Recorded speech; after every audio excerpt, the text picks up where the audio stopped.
Hello, LinkedIn. Hello, everyone. And really exciting. So we're doing our first ever live show in a Christmas jumper. Why not? That's the first for everything. Why not? Love it. And I'm super excited to have Suzanna Travers with me, People Officer at 21 Construction. They are one of the leading fit out and refurbishment contractors in London and the South East. And brilliant company, brilliant culture, the people, everything about it is such a fantastic culture. And I think that's a huge testament to you, Suzanna. So well done. Me and all the leaders, not just me. All of us as a team. Yes, so right, let's plunge straight into it. My name's Guy Stanley from Stansons, and we do acoustics, curtains and blinds specifically for the office fit out industry, hence knowing Suzanna. And Suzanna, do you want to introduce yourself? So I'm the People Officer for 21 Construction. I take care of HR, IT and administration for the whole business. And one of the big things that's changed this year is people and people development, and that's what I think I'm going to talk about today. Brilliant, love it. Right, let's kick straight into this. So, Suzanna, we've got a few pre-questions that have come in over the weeks.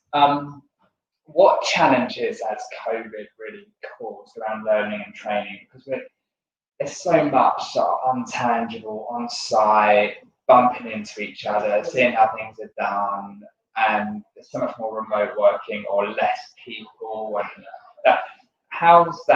what's that caused? Have you seen what challenges has COVID caused being remote? So I think for 21 as general, we actually didn't stop working on site. And we also didn't really stop in the office. We stopped in the office for about, I think, the first 2 months of lockdown, and then we all came back. Yeah. On a training perspective, however, unfortunately for us, it meant no physical face-to-face training, which I was slightly worried about because we've done a huge amount in 2019. We've launched our own academy. We had lots of courses that we were doing really, really good head start on, and unfortunately we kind of got stuck. And the feedback I got back in 2019 was that face-to-face training, certainly in our industry, in construction, so again, maybe there are different industries that think differently. For them, the most important was the face-to-face, and I think part of that was because, and again, this is very construction related. We have lots of different sites. So at the moment, we have 12 different sites around London, and if you think about it, those people work on that site. That's their office, so they don't see everybody else, and they don't see the other people who are maybe at their same level in the business. Yeah. And so having training brings them all together. Yeah. And that's why they like the face-to-face training, because they get to come either into the office or to somewhere else that's not their site, and they get to see other people that are working with them. So we could obviously have easily gone down the remote route and done remote learning, but even last year before COVID, I had done a few remote learning through asbestos, fire marshal, and whilst I found the fire marshal one very easy myself because it's about an hour online, other people were saying to me that they would prefer not to. So I think the challenge there is that the face-to-face had to stop. Since I think we had our first back this week, so we did asbestos training face-to-face. Monday with social distancing, obviously, which we've now kind of managed to do, and because providers are providing that, it's helping. So I think that the biggest challenge is the no face-to-face. Sorry, it's not the biggest challenge, it's one challenge. The biggest challenge is that we haven't actually given as much training as we normally would. So we had a big training calendar sorted for 2020, and unfortunately with lockdown, due to budgets, but also due to the uncertainty of what was out there, we had to stop it. And that's partly why, instead of doing specific training courses, we actually went down the apprenticeship route, and that's how we've developed our people, because you can do apprenticeships remote, and that seems to be working very well. So the apprenticeship model, you can easily change from a face-to-face classroom style to a Zoom, Skype, Teams environment. So the challenge was very much there not being training at all, and people getting slightly frustrated that there weren't any at the time. I guess the next challenge is time. Yeah. So is there time to train people? Is your company too lean? do you have that extra fat built into your resources where you can ask people to train? One thing that you find with apprenticeships is that they ask that you have 20% off the job training. So what they're saying is that your apprenticeship should take up 20% of your week. And that is difficult because that means 1 day out of 5. And obviously in construction, a site can't close 1 day out of 5. No. So again, challenges of, is it actually working? Have we got the time resource? And therefore the motivation to kind of find those hours. And you have to be quite draconian. So if you do 1 or 2 hours a day, that's great. There are days when you may not do any. But we found that apprenticeships is the way that we've been able to train and develop our people this year, given COVID and having to adapt to a remote learning. That's really interesting. And am I one of many people that think apprenticeships are just young people? And you are very right to think that. You're very right, and I had exactly the same preconceived idea. But I'm wrong. You're not wrong. It's just that there are actually 2 sides to apprenticeships, and I only learned this in August this year, and I'm quite shocked that it's taken me this long into my career to find out that that's the way it is. There's 2 sides to apprenticeships. There's an apprentice that you would hire a new apprentice into your business, and they would be on apprenticeship. Yeah. So that's why you're hiring them into the business. However, there are many apprenticeships out there who are actually about upskilling your current workforce. So you could actually have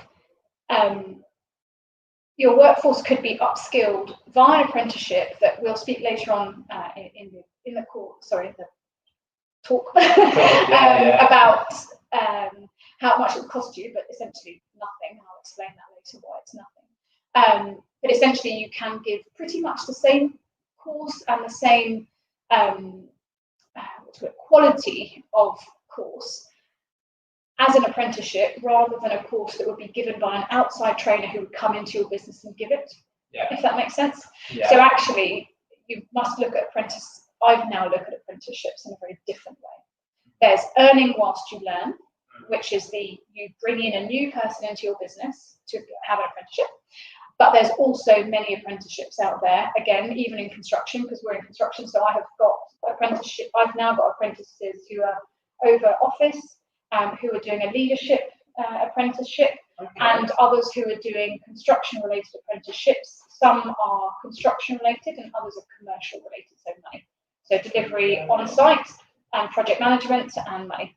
So I've basically got 13 people currently on apprenticeships, and they're all lots of different things. And out of those 13, only 3 are new apprentices.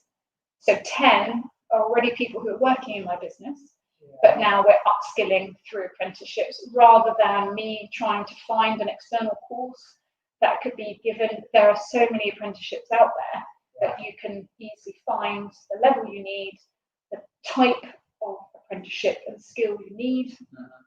But it does mean investing a year. An apprenticeship is normally a year. So it's different than if you wanted to just give a 1-day course on leadership or a 1-day course on management. It's just the cost versus time versus what you want to invest. Yeah, because I know I'm along many people and probably people in the audience, and feel free to ask any questions throughout this while we've got Suzanna here, because it's great to have the questions coming in and we can ask her live and we can go from there. But I think I would be one of many people to think apprenticeship and having a picture in my mind of it's very wrong, it's very un-PC, but someone on site, an electrician, sort of doing their thing, if you like. But I guess you're talking about people in leadership, so there's no reason why I shouldn't do an apprenticeship course in leadership, for example. And I'm actually looking for an apprenticeship myself, and I'm been doing HR for 5-6 years, but I don't have a qualification in HR. I've been learning it on the job. So actually it'd be nice now, looking at the apprenticeships, seeing that there are so many apprenticeships out there, even at my level, that I could just do. And essentially what they do is they match you with where you were at in your last, so did you do a degree, did you do A-levels, did you do GCSE? So I've done a degree. I could go into a degree level HR qualification because I've already got a degree, but just in a different, different branch essentially. So yes, apprentices are your typical, electrician and person on site. However, in our business now, we have an IT apprentice, an accounts apprentice, an office administrator apprentice who then wants to go immediately into an HR apprenticeship. And then we've got 6 who are on a leadership apprenticeship. We have 2 on a commercial management apprenticeship and 1 on a construction management apprenticeship. So they're all around the spectrum, and there are millions out there. I mean, literally, I was just going to say, I'm sure the audience might be thinking, but any top tips, any sort of courses or providers, or so I've is used. It not that simple? It's actually not that simple. However, and I'm very sorry, I'll have to share this later, Guy. There is a very good apprenticeship sort of standard website where you can go to and you could just type in, a name of something that you wanted, and that would give you a list of the standards of those apprenticeships, and then also it would give you a list of providers. You would put in your postcode, so it's all done by, if you're in the UK or up, down, wherever you are, and it gives you the providers attached to that. So I actually started on the apprenticeship route going through someone who I knew, who gave me a recommendation. And I always find recommendations are good because if they've hired someone through that provider, then they've normally been quite good. So we're currently working with 4 different providers. So Citrus is one of them, who do a lot of construction health and safety training, but they've also now gone down the apprenticeship route because they've seen that there is a lack of it. There's a hole in the market. We're using Corndell, who are for our leadership management. LSBU, so actually a university, is also doing apprenticeships. So they're doing degree courses at the same time as apprenticeship. And another company called White Hat, who actually you and Blair started. And they have grown 3,000% in 2020. Oh wow! I mean, just gone crazy because everyone's realised that actually this is an untapped market, and actually it's a good thing to do. Also, part of the reason why we did the apprenticeships this year is that the government is helping you to bring on apprentices. So if you hire an apprentice before 2021, you get £2,000 for hiring that person. So again, an incentive from the government to hire. Obviously, that means you have to bring new people into the business. So the tandem between the upskilling people and bringing new people in. So we've, as I say, used lots of different providers, and so far I'm very happy with all of them, and I would definitely recommend all of them. But it's a good idea to do your research and to make sure that you drill into them, you ask them lots of questions to understand exactly how it works, because apprenticeships are not just you hire someone, they do the work, and then you kind of let them get on with it. You have to do a lot of training as a manager as well to make sure that they're getting the right objectives, they're getting the right follow-up from you. They have a coach with their apprenticeship, they get a coach, and you are having to be that coach internally as well. So there is quite a lot of onus on the manager as well. So that's something that needs to be considered before going down that route. Amazing insight that kind of grew. Thank you very much. And another question that's popped in. How do you feel? I mean, that sort of you said about the less training, less face to face. How do you think it's impacting people? And I suppose it's a different question, but how it's impacting companies? Maybe not even today, but like maybe next year, maybe in 2 years out. But how do you think it's going to? Maybe not even 21 directly, but in a general sense, how do you think that's going to? Do you think we're going to see skills gaps, shortages, people not interestingly, developing? I was on a webinar this morning where they were talking about how the learning and development of people is going to change in 2021. And I think that a lot of companies have developed in 2020, knowing that next year they'll probably do really well because of the fact that they are online virtual learning companies essentially, and they will have they can give you skills from HR to office management to project management to IT skills to marketing to MS Windows and so I think companies are potentially, if everything becomes more remote, which I think we've all agreed that it will. I mean, in construction, we won't change, unfortunately. We're site-based. We need to be there. Sites won't go. They won't happen on their own. They need someone to be project manager there. A few of our office staff, you could argue, could do some of their work from home. So that may change. There might be more of a, one day at home, 2 days at home if you need to do a specific project. But I have friends who've been at home since March last year, and they've been told that they will probably continue being at home. Their mental health has massively taken impact, and they are very much struggling with contact. One of those friends is my best friend who I nanny share with. So my daughter basically lives at her house whilst she's working. Her husband's working there as well. The nanny's there. There are 4 kids in total. So it's stressful. There are a lot of things that need to be taken into account when you're telling your people, please work from home. There's whilst we could argue that the commute is annoying, I actually think that it's my time to not be with my child or my husband and not to be at work. And it's my time. And it's exercise as well. I think a lot of people are struggling with exercise, not being outside, not seeing daylight, not being motivated to even get out of their PJs.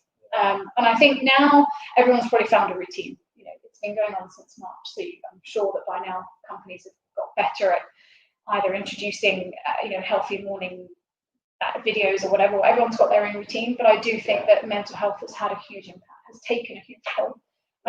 And good on the people who've talked about it. Good on those who have good friends, good families. But I think what we tend to forget sometimes as companies is that, and I guess I'm feeling this myself, is, it's not just about work at the moment. There's the working remotely, but there's also you can't see your family. You can't do certain things. If you go to a supermarket, it's one adult. If you want your child to see your friends, it's one friend at a time, and it has to be outside, and it's freezing outside and it's dark. So there are lots of things that unfortunately companies need to think of that's on top of work. It's how's life actually impacting them. So we caught up with everybody in July this year just to check on how people were doing. Most people were honest. Some people were sort of struggling, and it was good to hear that actually, whilst as a company we had done everything that we could, from a personal perspective, worries and woes, and as managers, you do need to do a bit more. You need to talk to people more and find out more about how that's going. So next year, it's a good question. I think a lot of companies are going to probably do I think they're calling it like a dual act, where it'll be a lot more working at home, but also there will be the office interaction so that you can have meetings. And we found that, again, as a design-led business, people are very, they want to be together. They want to be creative together. They need that time where they're bouncing ideas off each other. I mean, obviously, yes, Teams, Skype, phone, all that stuff works, but nothing beats a little, a tea break. And that's what you don't get at home. You forget to leave your screen, and then you end up working more hours at home than you do in the office. And then burnout is easier to get to, rather than actually seeing people. So whilst the commute is annoying at times, that's 2 hours of my day, actually it's nice to be outside because it forces me to have a walk. It forces me to, do other things, and you can still be socially distanced. You can still make sure that you're safe.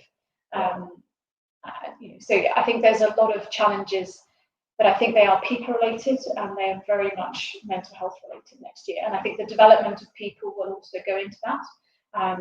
Because people will still want to be developed, but I think there's going to be lots more opportunities to be doing stuff online. And again, the apprenticeships that we're doing are all virtual, and the feedback is great, because they've got their own coach, so they get time with their coach, and then they also get the learning via webinars or group calls, so that can work as well. Awesome. And I think talking about the commute, if you told me in February that I would be saying I love my commute, I probably would have thought you were nuts. But I actually think that I genuinely deep down inside love my commute, because there's all the training that companies put in place and things, but there's also tons of personal development that you do on the commute, and you might not proactively be personal development, but you might be reading a book or sort of like some self-help book or some ideas or some planning, and you can learn something. Loads and loads of people listen to podcasts. 100%. 100%. We gave out we did it in 2 stages. We had a sort of first lockdown kind of pack with exercises to do, and remember to do X, Y, and Z every day. And then we did the same thing for the second lockdown, and we gave podcasts and we gave mindfulness apps. And I mean, I must admit, I haven't done it myself.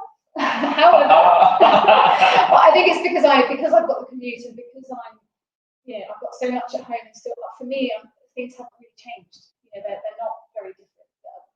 The difference is that I need to make sure everybody else is okay. That's the big difference for me, is that my shift in my strategy and what I would do day to day is now making sure everybody else is okay. And making sure that they're not being affected too much by, we've got a few people on furlough, making sure that they're okay, making sure that people who are potentially overworked are okay, making sure that those who have tight deadlines before Christmas are okay, making sure that those who haven't taken any time off are okay. And, it's therefore just, so for me personally, it hasn't been much change. But I look at my friends, like I say, who've been at home since March, and I think all they're desperate for is to come back to the office. I've heard it a lot. I've heard it tons of people saying about it. But as I say, I think everyone wants a blended approach. They want more flexible working, so that if you're parents, or if you are caring for elderly people, or if you need to be at home because you need to be close to someone, they want that flexibility, but they also want to be able to come and see their teammates. Yeah, no, that's brilliant. A brilliant over summary. Sorry, I think I went overboard again. No, it was great. If people want that flexibility, they want that commute, but maybe not every day. Maybe not on Friday, or something like that, or if the weather's ridiculously hot or something, or freezing cold. Then it's kind of just being proactive. And we have this saying at Stanton, just mentioning it to one of my guys just now, is that when they ask the question, it's like, well, what would you do if it was your business? Do you mind if I work at home until Christmas now? And I was like, of course. So meeting elderly relatives and wants to sort of semi-shield, live with you at Christmas. And it's just about everyone acting as if they're the business owner. And I think people have just really, really stepped up and taken that opportunity. And so one thing that businesses have had to do from one day to the next is trust everybody. They just had to. It probably hasn't worked in certain instances, but I think in most instances, they have trusted all their people. It's actually made people come closer together. And even during the second lockdown that we had, that came up in November, all the people in the office actually were sort of muttering to me, "Please don't send me home. Please don't shut the office." And whilst at first I was thinking, actually, it probably would be a good idea, given that we've told to lock down. Actually, even myself, I didn't really want to then be locked back down at home again. So yeah, everyone's different. Everyone's got a different way of seeing things. Everyone's got a different, but it's about listening to everybody, and it's about making sure that you're treating, unfortunately, you end up treating people a bit differently, but then you're treating them the same way in the sense that you're giving them the same amount of time where you're listening to what is their concern. We have had people who are concerned about coming in because their parents were worried about them, potentially getting COVID and being unsafe. And we've had to discuss that. Of course, yeah. And make sure that we're not, a sort of, you have to do the way that we tell you. At the same time, construction site people know very well that they can't work from home, but not because they can't in the sense that we're telling them to, but they don't want to. Site is where they love living. They don't like living anywhere else. And they don't feel they've got that control if they're not on site. No.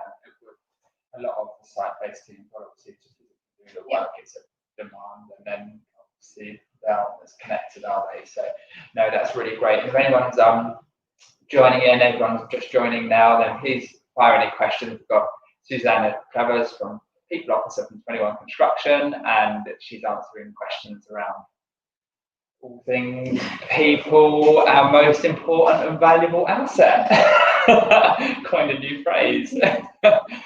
Another question for you. How do you continue to identify?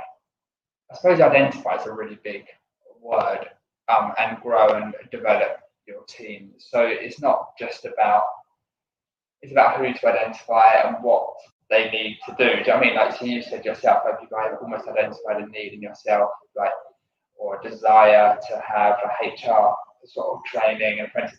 But that's really lovely, especially when people can self-identify, because it saves you doing it. But actually, really often people don't self-identify, do they? Or do they? I think you'll always have a hybrid.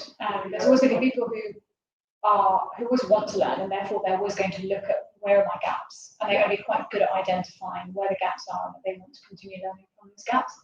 And there's the other side of the spectrum of people who have been to university or been to school and they never ever want to do that again, because they don't like exams or they don't like to be tested or things like that. And then I think that's partly what our managers are for. Our managers are there to look at talent, see what talent there is, and to spot the behaviours and the types of individuals who are doing well. So we have a Future Leaders program in our company, and we've got, I think it's nine people on it at the moment. And the idea there is that they were spotted by their own managers to be people who have that extra je ne sais quoi, as they say. And we've put them through this leadership program, but at the same time, they, in the business, have something that they are responsible for, so that they can show what they can give to us extra. And the idea there is that they are going to lead the business in the future. So we're trying to nurture their talent through what we know of them, through what we've asked of them, and everything else that we've done. They're actually getting the hands-on experience in a little area to manage, or something that they call their own, and then flourish. And a lot of them have been on the group and since come off because they've progressed through the business already. Others have been promoted during that, and so in that time there has just been a huge amount of progress of that team. And at the same time, we want to make sure that they're involved in business objectives, that they understand where the business is going, so they can really help develop that. So I think it's very much people and managers seeing what could this person do more of, or has this person got all the skills and the soft skills as well to do the job, and how can we nurture that to make it better, and to make them leaders rather than followers. Yeah, no, I think it's fantastic what you're saying. It's so any managers, leaders, business owners, small business owners, or even students, and I don't mean even in a derogatory way, but like a whole spectrum, anyone that is leading or wanting to lead in the future. That's a great point that you raise, that we identify where our gaps are, or ask someone to help you identify. I mean, I went through a process a few weeks ago where I was like, asked a number of people like where I could develop and improve, because it's so easy to become blind, isn't it? And so I think that's a great point of getting some questions pop in here. So let me just see. Thank you very much, Percy, for your questions. Appreciate that. Suzanna, the mental health aspect is so important. Great to see the fact you've caught up with everyone. Suzanna, do you think companies should actually make people take breaks? And again, yes, organised virtual. Yes, Kirsty, I do actually. We actually did that during the first lockdown, when we had 2 months at home. At lunchtime, we had what was it called? Pizza. I wish. No, we had an organised on a sort of every single day at 12 o'clock. It was like a coffee cup. Anyone could just drop in. So the idea was that it was sent to everybody's address. Essentially, it was all on Teams, and anybody could join between 12 and 12:30. Essentially, so the idea there was that you just talk about anything. So I think the first 2 weeks it worked really well. After that, it just petered off. But I mean, it was mostly me and then a couple of other people. But it was time to have a bit of banter, so you stopped talking about work. The whole point was you didn't talk about work. But yes, I 100% think that is something that should be organised. And again, if you're not either in the people department or you're in any department to do with people, start it yourself. Anybody in HR or learning and development will want to make you feel loved, interact, and even if you want to do it with people that you would normally have a coffee break with, just get them on board. Even if it's 2 of you, every lunchtime, have a quick half hour just to chat about how you are, and ask people again, are you okay? Because sometimes they're not. And I was on a mental health training yesterday, and the lady said that you actually have to ask But you have to ask a man 37 times how he is before he'll actually tell you the truth about how he is. So at first he'll say, yeah, I'm fine. And then by 37, if he's not fine, that's when he might say to you, I'm really struggling. And I think the big thing about lockdown is that it's okay not to be okay. It is okay not to be okay. And you don't have to have and again, I'm, in charge of people, supposed to be always happy and, all that stuff. I wasn't always okay. And it was important to always say that to your colleagues, even to your owners. It doesn't mean that you are less of a person or you're less good.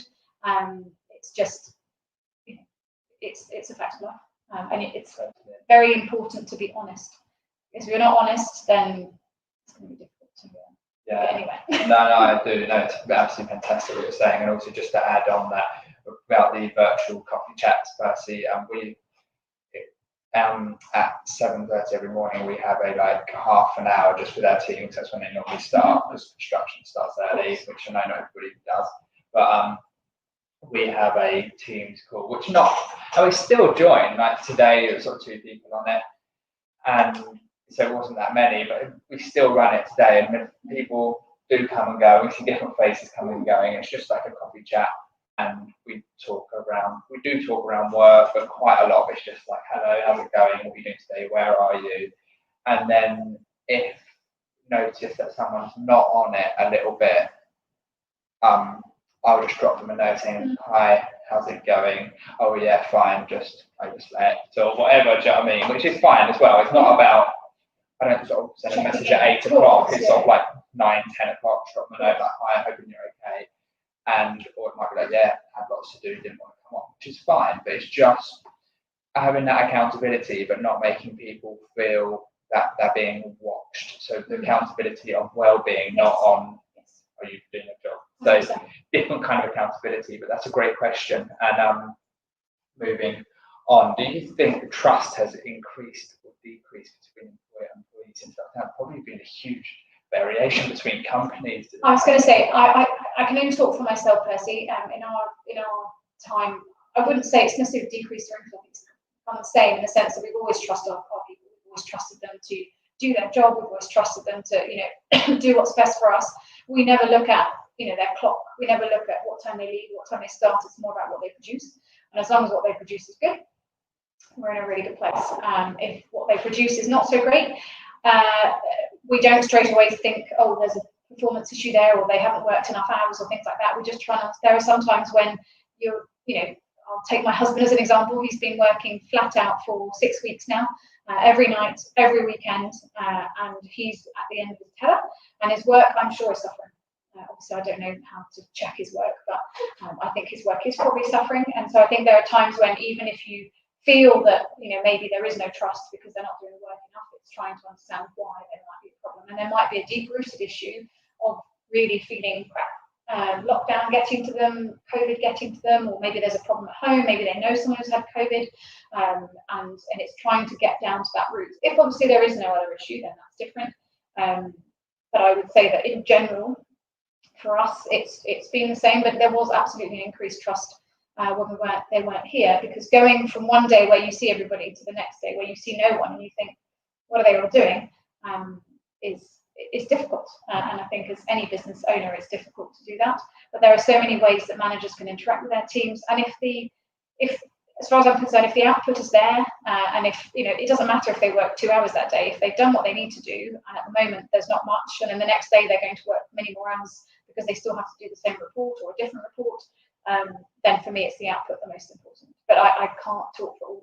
I think in general, the consensus from what the news is saying is that people are being a lot more trustworthy, and they're trusting their employees a lot more because they're leaving them. They've been at home nearly 9-10 months now, and it's looking like it's going to continue to like.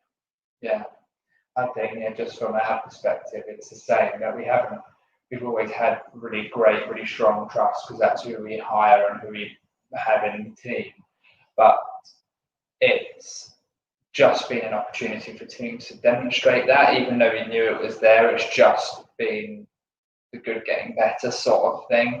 And lots of times I would never really check up on I never did check up on my teams about what they were doing when. It was just about you say, what are the results, what are the main big goal objectives that they're hitting. But I definitely saw people really rallying, I guess, to sort of like I said, almost COVID brought everyone like to really rally to want to get through it together. Yeah. It's not that we didn't have a team spirit, because we always did, but it just almost gave us that, strangely gave you a common goal, like not, and you're already doing that. I caught up with probably about, 25 people yesterday, and I think the consensus is we're all over 2020, we're all over COVID. We just want 2021. We've got no idea what 2021 is going to bring us, but we just want 2021. We want Christmas to be here because we want a break. But in general, everyone knows that everyone's working as hard as each other, everyone's in it together, and so it's okay. And I think that's kind of the resounding, what's going on in people's minds at the moment. Yeah, no, thank you very much. Yeah, great questions. Really good questions. If we've got any others, then feel free to fire them in. Anyone else that's joining, we've got Suzanna here from 21 Construction, and she's answering us all questions about people. So yeah, fire them in. And while we're waiting for those to come in, could you just tell us a little bit about the future generation? You've covered a lot about the apprentice and bringing in the sort of future generation. Is there anything else we can add to that, or is it? I think 2020 has been, again, very different in many ways, but actually we have seen an increase in the number of under 35s. So last year we had about 38% of our workforce was less than 35, and now we're at 60. Sorry, 50. So we've kind of basically half our business is under 35. And so we need to make sure that we're doing the right thing to keep those people and to make a career of it rather than just a stopgap. And so we've obviously got lots of different things, which is one of them being the future leaders. So trying to make them understand that there is a career path, they can be part of this team, they can be part of something that's going to grow, they could be future leaders in the business, getting them involved in objectives, getting them involved in not objectives, but projects essentially that run, that are going to run over the next 20 years. Exactly. Yeah.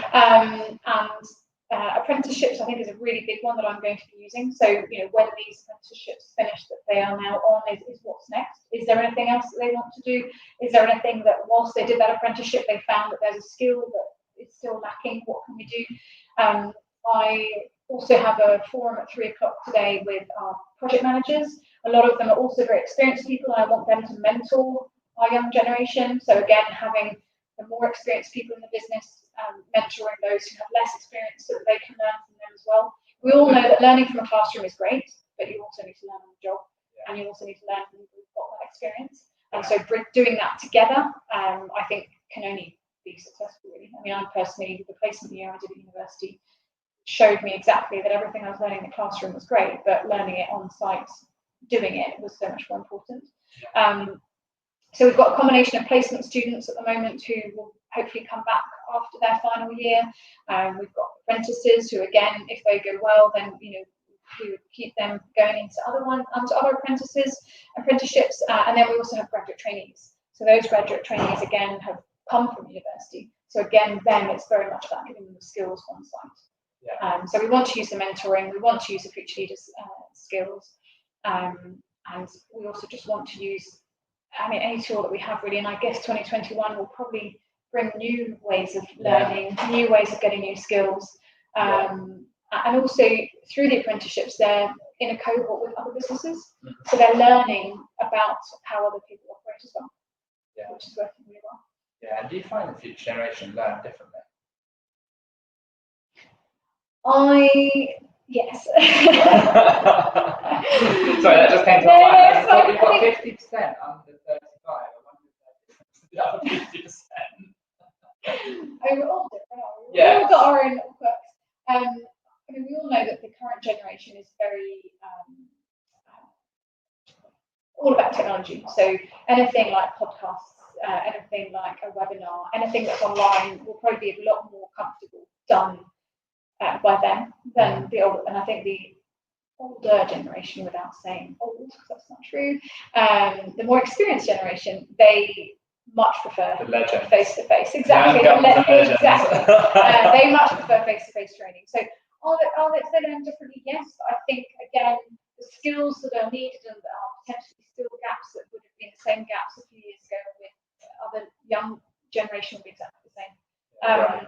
But I think one thing we need to work on very much is soft skills, because there's so much technology, I think, nowadays at a young age that the interactivity between people and working with people is not necessarily there. And so it's making sure that they understand that actually relationships is very much face to face. It's not, sending an email, it's calling them, it's meeting up with coffee and having that confidence to just talk rather than to hide behind an email.